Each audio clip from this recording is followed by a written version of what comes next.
இது மகிமை நேரம்.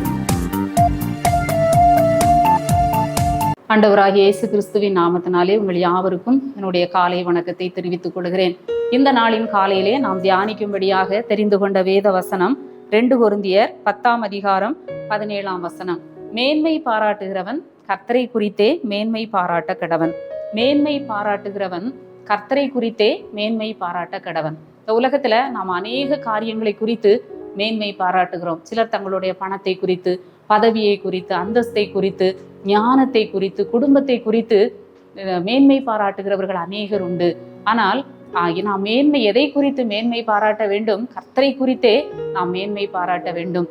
இந்த ஐஸ்வர்யத்தை சம்பாதிக்கிற பலனை எனக்கு கொடுத்தவர் கர்த்தர், இந்த ஞானத்தை கொடுத்தவர் எனக்கு கர்த்தர், இந்த குடும்பத்தை எனக்கு கொடுத்தவர் கர்த்தர். சிலர் பிள்ளைகளை குறித்து மேன்மை பாராட்டுவார்கள், பிள்ளைகளுடைய வளர்ச்சி, பிள்ளைகளுடைய திறமைகளை குறித்து மேன்மை பாராட்டுவார்கள்.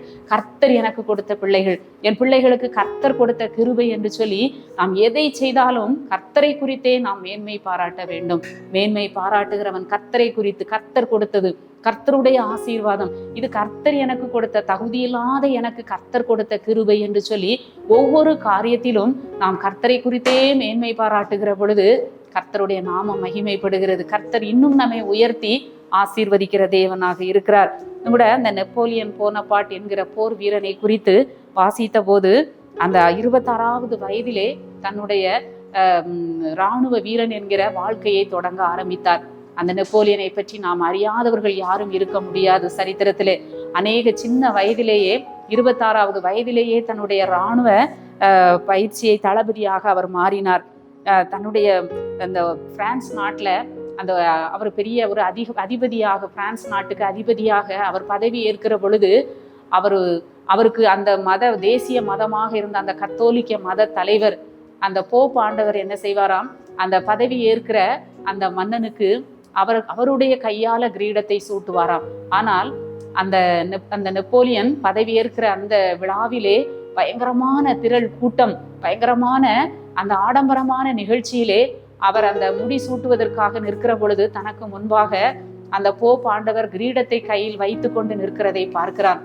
ஆனால் கொஞ்சம் கூட ஒரு மரியாதை இல்லாமல், அவருக்கு கனம் கொடுக்காமல், அவர் கையில் இருந்த கிரீடத்தை அபகரித்து தானே தன்னுடைய தலையிலே அவர் முடிசூட்டி கொண்டாராம். இதை பார்த்து எல்லாரும் இதை பார்த்து ஆச்சரியப்பட்டு அதிசயப்பட்டு இப்படி செய்கிறாரே என்று சொல்லி எல்லாரும் திகைத்து நின்றார்களாம். ஆனால் யாரையும் மதிக்காத அந்த நெப்போலியன் இப்படிப்பட்ட காரியத்திற்கு பிறகு அவருடைய செல்வாக்கு எத்தனைதான் அவர் படை வீரர்கள் மூலமாக அநேக நாடுகளை பிடித்தாலும் 10 வருடம்தான் அவருடைய அந்த பெரிய திறமைகள், பலம் எல்லாம் அவருக்கு 10 வருடங்கள் தான் இருந்தது. 10 வருடத்திற்கு பின்பு அவருடைய பெயர், புகழ், திறமை, அதிகாரம் எல்லாம் சரிய தொடங்கியது. ஒரு நாள் அவர் என்ன செய்தாராம், ரஷ்யாவை நோக்கி எப்படியாவது ரஷ்யாவை வெற்றி பெற வேண்டும் என்று சொல்லி தன்னுடைய படைகளை கொண்டு ரஷ்யாவை நோக்கி அவர் செல்லுகிறாராம். அப்பொழுது வானத்தில் இருந்து ஒரு சிறிய பனிக்கட்டி விழுகிறது. அதை தொடர்ந்து அங்கே பனிக்கட்டி மழை விழுந்து பயங்கரமான குளிர்னால அவருடைய வீரர்கள் கிட்டத்தட்ட 1.5 லட்சம் வீரர்கள் மரித்து போகிறதை நாம் பார்க்கிறோம். இன்னும் கூட அந்த யுத்தத்திலே அவர் என்ன செய்கிறார், தோற்று போகிறார். சிறைபிடிக்கப்பட்டு அவர் அந்த வாட்டர்லூ போரிலே அவர் தோல்வி அடைந்து ஒரு தீவிலே அவர் கைதியாக வைக்கப்பட்டிருக்கிறார். அப்படிப்பட்ட சூழ்நிலையிலே அவர் கர்த்தரை நினைத்து பார்க்கிறார். அப்பொழுது அவர் சொல்லுவாராம், பயங்கரமான சித்திரவதை, எதிரி நாட்டால் பிடிக்கப்பட்டு அந்த சிறைச்சாலையிலே அடைக்கப்பட்டு பல்வேறு சித்திரவதைகளுக்கு அவர் உள்ளான போது அவர் அடிக்கடி சொல்வாராம், ஆண்டவர் என்னை விட பெரியவர், ஆண்டவர் என்னை விட மிகவும் பெரியவர், அவரது கட்டுப்பாட்டில் தான் இந்த உலகம் இருக்கிறது, நான் அதை புரிந்து கொள்ளவில்லை, இப்பொழுது நான் உணர்கிறேன், என்னை விட பெரியவர் ஆண்டவர், எனக்கு நிகர் யாரும் இல்லை என்று சொல்லி நினைத்து கொண்டிருந்த நெப்போலியன் அந்த கடைசி நாட்களிலே, சித்திரவதை அனுபவிக்கிற நாட்களிலே அவர் சொல்லுகிறார், ஆண்டவர் என்னை விட பெரியவர், அவருடைய கட்டுப்பாட்டில் தான் இந்த உலகம் இயங்குகிறது என்று சொல்லி இப்பொழுது நான் உணர்கிறேன் என்று சொல்லி அவர் கூறினாராம். ஆம், நாமும் கூட நம்மை குறித்து, நம்முடைய திறமையை குறித்து நாம் பெருமை பாராட்டாதபடி நம்மை தாழ்த்தி, ஆண்டவர் பெரியவர், எல்லாம் அவருடைய கிருபை, அவருடைய கிருபையில தான் என்னுடைய வாழ்க்கை இருக்கிறது என்று சொல்லி நம்மை தாழ்த்தும் போது ஆண்டவர் நமக்கு இன்னும் அதிகமான கிருபையை கொடுக்கிறார். நேபுகாத்நேச்சாரை குறித்து நாம் அறிந்திருக்கிறோம். பெரிய ராஜா, இஸ்ரவேல் ஜனங்களையே சிறைபிடித்து அடிமையாய் கொண்டு போன ஒரு ராஜா. ஆனால் ஒரு கட்டத்தில் அவர் என்ன செய்கிறார், தன்னை குறித்து மேன்மை பாராட்டுகிறார். நான் கட்டின மகா பெரிய பாபிலோன் அல்லவா, என்னுடைய மகிமை பிரதாபத்திற்கென்று, என்னுடைய பராக்கிரமத்திற்கென்று நான் கட்டின மகா பெரிய பாபிலோன் என்று சொல்லி தன்னை குறித்து பெருமை பாராட்டின பொழுது அவருக்கு நேரிட்டதை நாம் அறிந்திருக்கிறோம். மனுஷரின் இன்று தள்ளப்பட்டார். எங்கே கர்த்தரை நாம உதாசீனப்படுத்துகிறோமோ, எங்கே கர்த்தருக்கு மேன்மையை கொடுக்காமல் நம்மை மேன்மைப்படுத்துகிறோமோ, நம்முடைய திறமை, என்னுடைய பதவி, என்னுடைய ஞானம், என்னுடைய அந்தஸ்து என்று சொல்லி நம்மை முன்னால் நிறுத்துகிற பொழுது அங்கே ஆண்டவர் என்ன செய்கிறார்? நம்ம மேன்மை பாராட்டும் போது ஆண்டவர் நமக்கு அங்கே அடிவிழ பண்ணுகிறார். தன்னைத்தான் தாழ்த்துகிறவன் உயர்த்தப்படுவான், தன்னை உயர்த்துகிறவன் தாழ்த்தப்படுவான். அநேகர் விழுந்து போனதை நாம பார்க்கிறோம். பெருமை பாராட்டி, மேன்மை பாராட்டி அழிந்து போனதை பார்க்கிறோம். அநேக குடும்பங்கள் அழிந்து போனதை நாம பார்க்கிறோம்.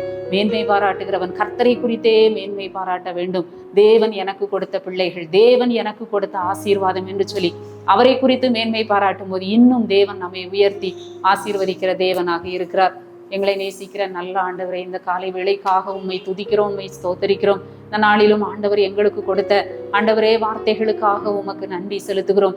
எல்லா சூழ்நிலையிலும் கர்த்தரை குறித்தே நாங்கள் மேன்மை பாராட்ட உதவி செய்யும்.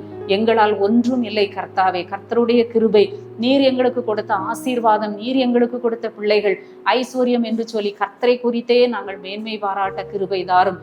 ஆண்டவரே, இந்த நாளிலும் நாங்கள் செய்கிற ஒவ்வொரு காரியங்களிலும் உங்க கிருபை, உங்க இரக்கம், பாதுகாப்பு எங்களோடு கூட இருக்கட்டும். நாள் முழுவதும் காத்து வழி நடத்தும். மீட்பர் இயேசு கிறிஸ்துவின் மூலம் ஜெபிக்கிறோம் நல்ல பிதாவே, ஆமென்.